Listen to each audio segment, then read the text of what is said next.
Subcommittee on National Security will come to order. Without objection, the Chair is authorized to declare a recess at any time, and we do have floor votes pending. It's just one 15-minute vote. I'm going to give my opening statement, and if the vote has not been called, then we'll go with opening statements of the witnesses. Once the vote's called, my plan is just recess the hearing, allow members to vote, and then come back and reconvene.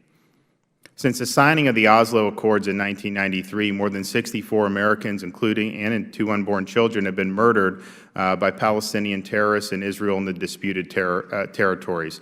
Some of them were tourists, some were students, some were living and working in Israel. Many were Jewish, but some were not. The stories of these American victims are heart-wrenching.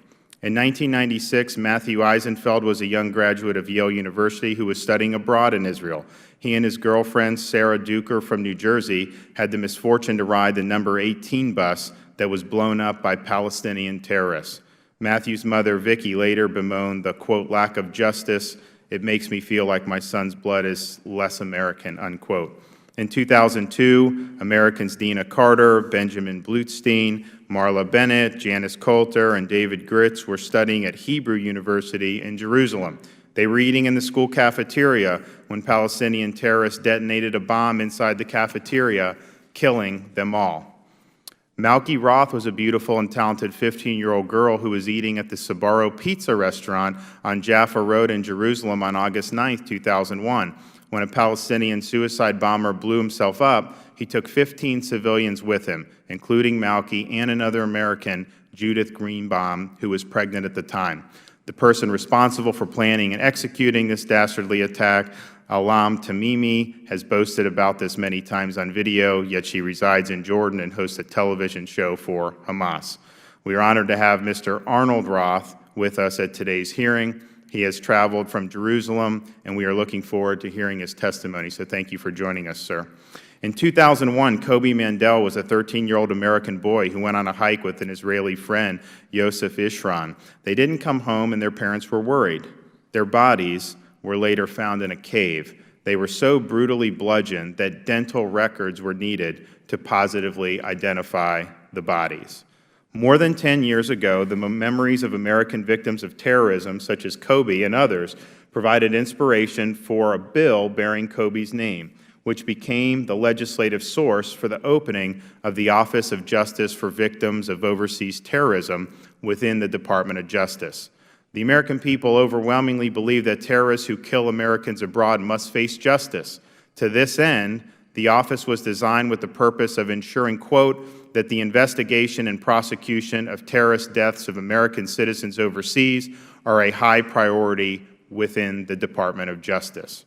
The families of the victims of terrorism and their advocates celebrated the creation of the office in the hope that justice would be sought and achieved for the victims of terrorist attacks. Indeed, when commemorating the establishment of the new office, then Attorney General Alberto Gonzales remarked that it would guarantee, quote, a voice for the victims and their families in the investigation and prosecution of terrorists who prey on Americans overseas, end quote.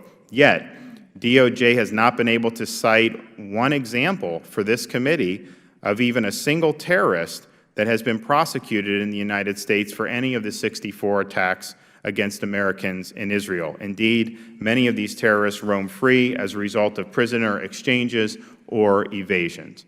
This is not what Congress intended. This is not what the American people want. And this does not provide the justice to the victims' families that has been so tragically elusive.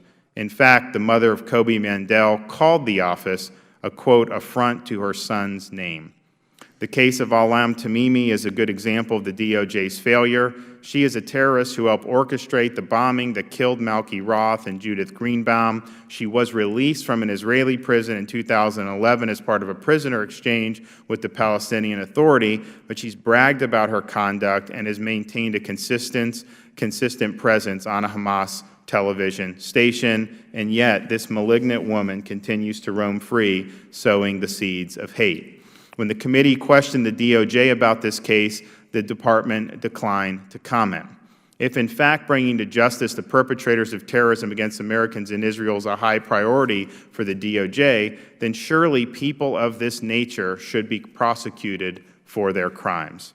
This afternoon, we will hear from those who have either been harmed in terrorist attacks or have lost loved ones.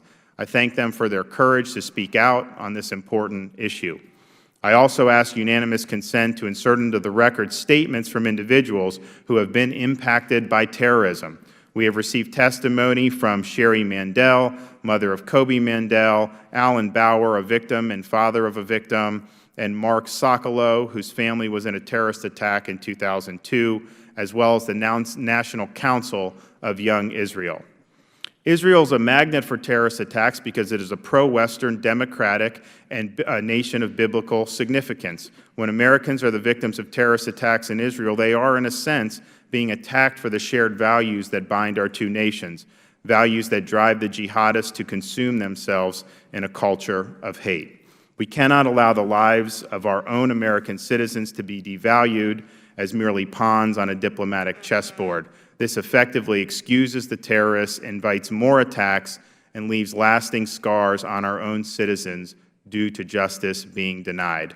I look forward to today's testimony and eagerly await progress on bringing justice to the American victims of terrorism in Israel. And with that, I am going to recess the hearing for 5 minutes. We have 12 minutes left on the clock. I'm going to go vote. Once we have some other members come back, we will reconvene. So I thank you for your patience, and I look forward to reconvening the hearing in about 15 minutes. Hearing is in recess.